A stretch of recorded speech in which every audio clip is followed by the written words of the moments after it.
La sesión dura 2 horas más o menos, lo que sería el equivalente a una clase.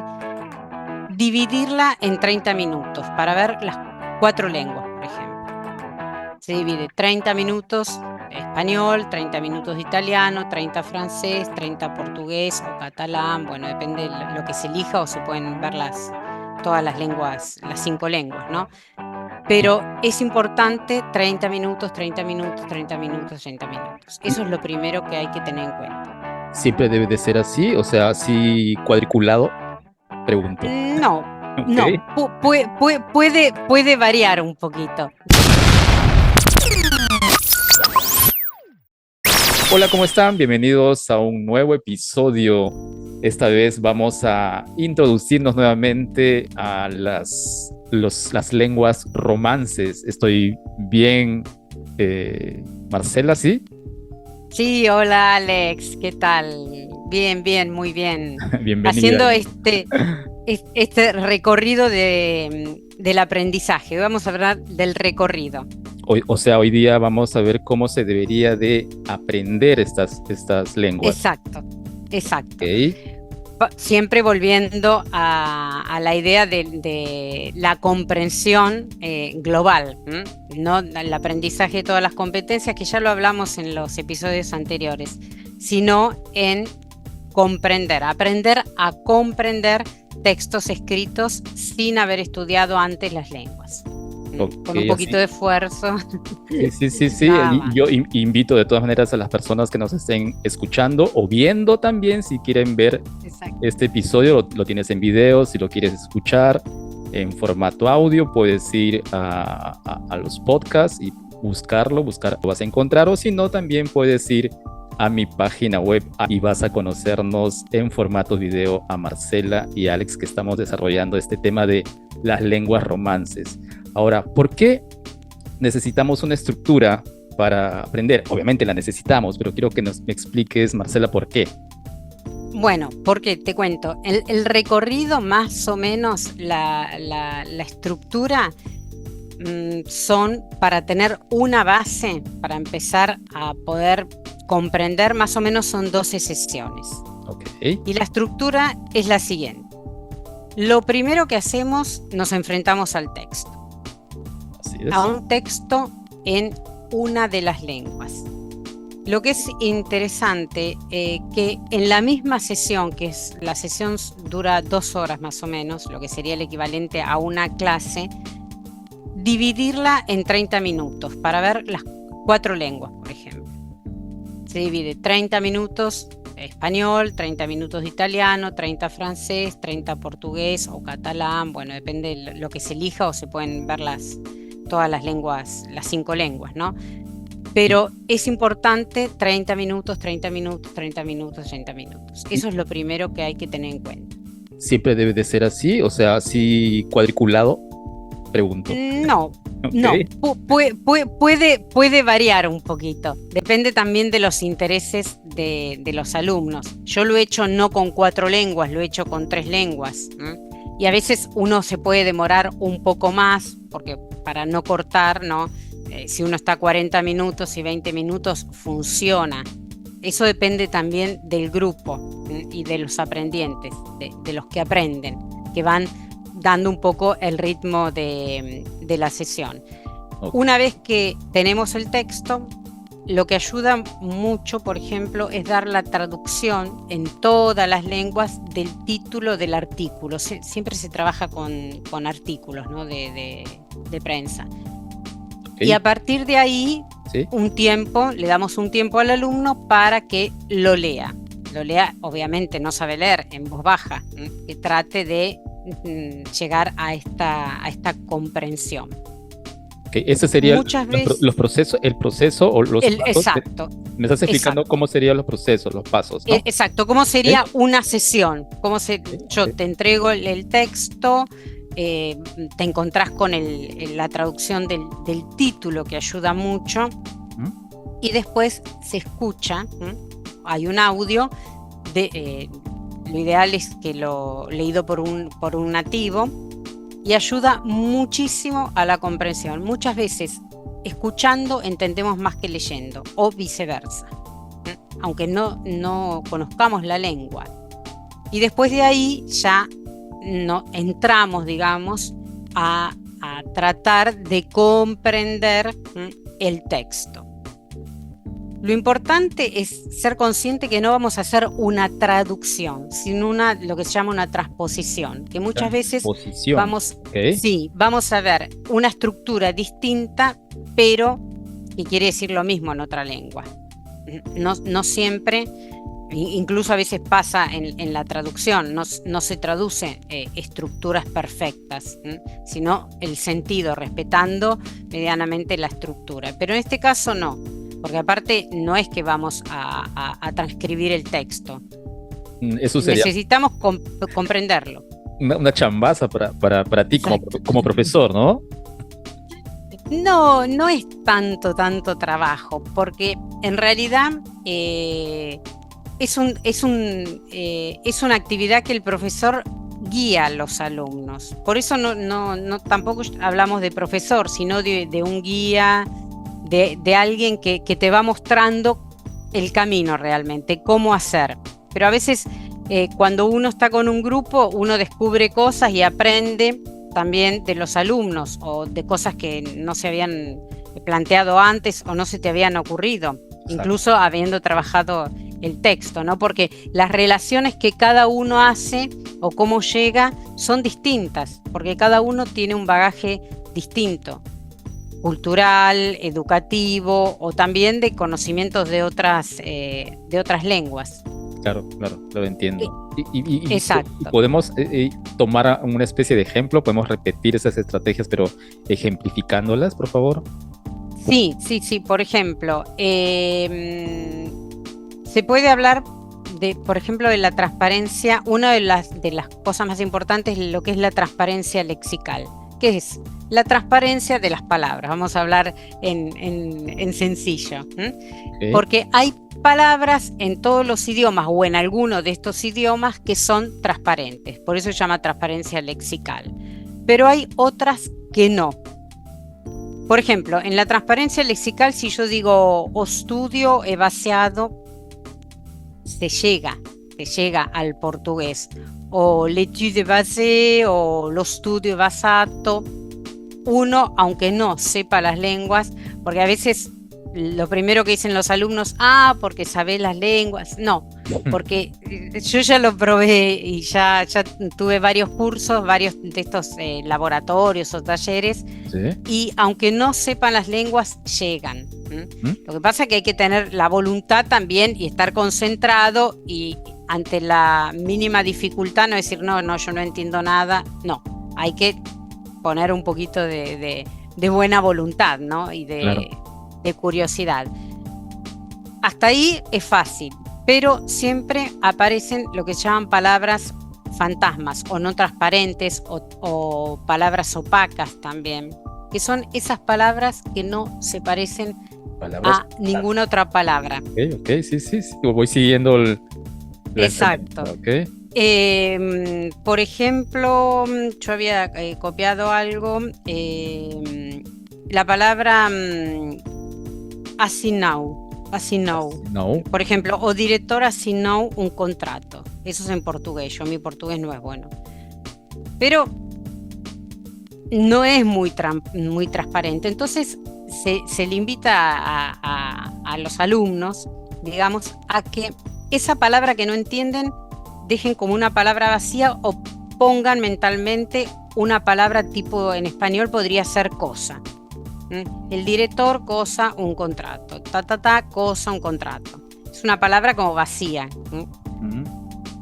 Y después, cuando se termina de leer todo el texto, seguramente van a llegar a descubrir, es un poco, descubriendo lo que está escondido, la palabra que no habían comprendido al principio. ¿Por qué? Por el contexto. ¿Sí? Y llegan a decir que assinou es firmado, por ejemplo. Que si no, no se llega, porque si uno lo saca de contexto, no se parece a ninguna de las lenguas, porque es signé, firmado, firmato. Sí, sí, sí. Eso es cuando hablamos de palabras vacías o fantasmas o opacas. Yo Son tengo las que no muchas en entendemos. italiano todavía, pero logro llegarla a encontrarlas luego, estas palabras fantasmas. Claro, llega un momento a veces, Claro, ¿no? que justo ejemplificando un poco, cuando a veces hacen discursos largos y hay palabras que no encuentro, esas son palabras fantasmas, ¿no? Entonces, pero exacto, le voy dando exacto. un significado luego, o simplemente voy y veo cuál era, me doy el tiempo. Exacto. Es porque eso nos pasa en la propia lengua.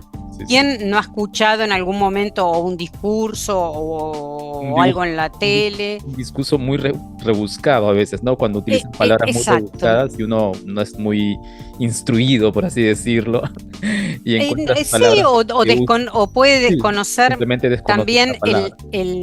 el campo del que Ujú. están hablando, el Exacto. dominio. Como por ejemplo me pasó o en esta semana me hice un examen médico y los médicos tienen una forma de hablar que si a veces uno no entiende todos sus léxicos Exacto. dentro, tecnicismos que utilizan, pues, ¿no? Mm. Sí, sí, sí. Exacto. Y uno se queda ahí que no sabe y capaz que no es nada grave y ya piensa Sí, que uno que se está muriendo. Pero bueno, lo mismo pasa cuando leemos un libro. Muchas veces no nos detenemos, aunque la palabra, y muchas veces ni siquiera nos damos cuenta que no conocemos a fondo el significado de la palabra. Porque uno pasa así y por contexto no tuvo ningún problema en comprender y lo pasa. Bueno, y esto en este tipo de ejercicios pasa lo mismo. Después que uno llega a la comprensión global, porque siempre hablamos de comprensión global, ¿no? Llega a comprender de qué se trataban esas palabras vacías o opacas. Y si no llegas a la palabra exacta, pero bueno, no importa, porque comprendiste de qué se trataba. En el caso el ejemplo era de que habían firmado un contrato. Y otra cosa interesante es cómo las palabras se van pareciendo de acuerdo a lo que se llama el continuo geográfico, que algo creo que habíamos hablado en los primeros episodios, sí.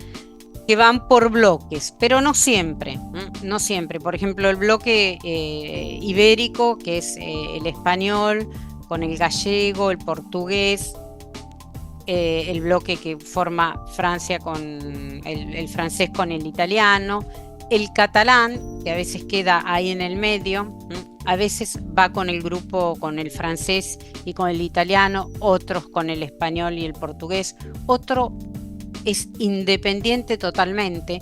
Por ejemplo, la palabra tardor, que quiere decir otoño, y no se parece a ninguna lengua, porque en portugués es outono, otoño en español, otoño en francés y autunno en italiano.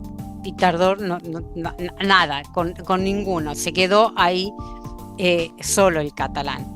Pero pasa con otras palabras, o uno se separa y queda solo. Por ejemplo, es muy curioso, pero el rumano es toamna. Toamna es muy parecido a otoño. A mí me suena, me dirán que no, pero Sí, tiene sí, sí.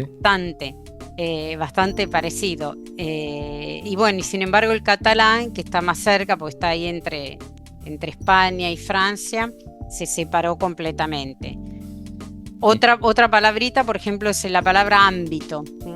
Ámbito, que prácticamente en portugués, en español, en italiano y en catalán es igual, cambian los acentos. Pero en francés es domaine, que se escribe domaine, domaine, Como dominio, como dominio. parecido, ¿no? Y en rumeno es domeniu. Está súper, porque rumano, Rumano, sí es. no, Ahí sí me rumeno. agarraste. Ahí siempre me confundo porque siempre pienso o en italiano o en español.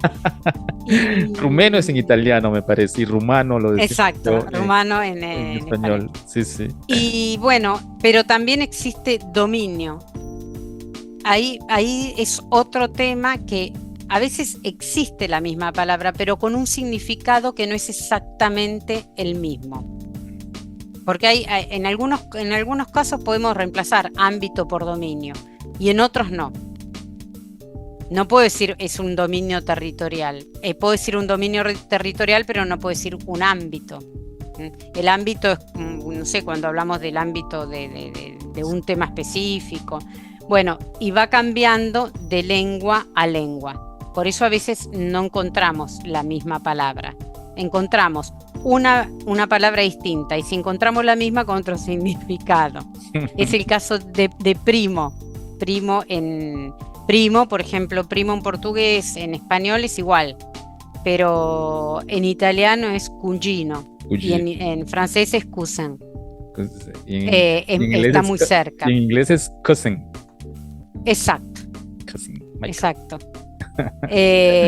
Pero si uno dice primo para un italiano, sí va a pensar que es el primo, y el primo en italiano es la entrada, el primero, y además es el primero, o el primo piatto, la entrada, el primer plato.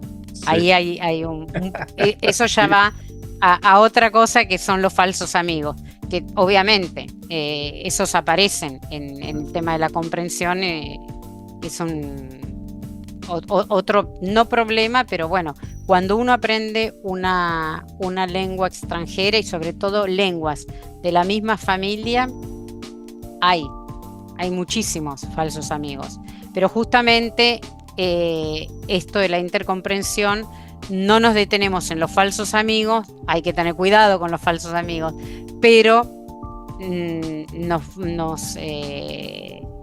nos recostamos a los amigos, que nos van a servir para hacer la comprensión global.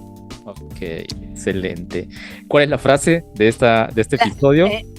Bueno, hoy traje esta frase que a mí me encanta. Dice: cada letra del alfabeto es un soldado leal, firme en un gran ejército de palabras, oraciones, párrafos e historias. Cae una letra y todo el idioma vacila. De Vera Nazarín.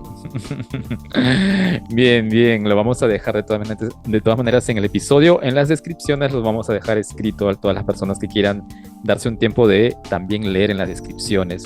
Así que te recomendamos que vayas al canal de YouTube, o si quieres verlo completo, este episodio en formato video, igual van a estar en los formatos de audio, en los podcasts, y invítalos a tu escuela, a tus clases. Sí. Bueno, ya la próxima les voy a contar un poquito más del laboratorio que estoy organizando. Perfecto. Muchas gracias. ¿Tus últimas palabras en este episodio, Marcela? Bueno, que los espero, que cada vez se pone más interesante. Sí. A ver si en algún momento dejamos algún texto y se animan a interactuar un poquitito. Sí, así es. Yo te invito a que de todas maneras dejes algún comentario. Si quieres saludar a Marcela, preguntarle algo en los comentarios o escribirle de frente a sus redes sociales, pues creo que sí estás usando redes sociales, si más no me equivoco. Sí. Estamos dejándolos de todas maneras en las descripciones y nos vemos hasta el próximo episodio. Muchas gracias por habernos escuchado hasta el final de este episodio. Chao. Nos vemos. Chao. Hola.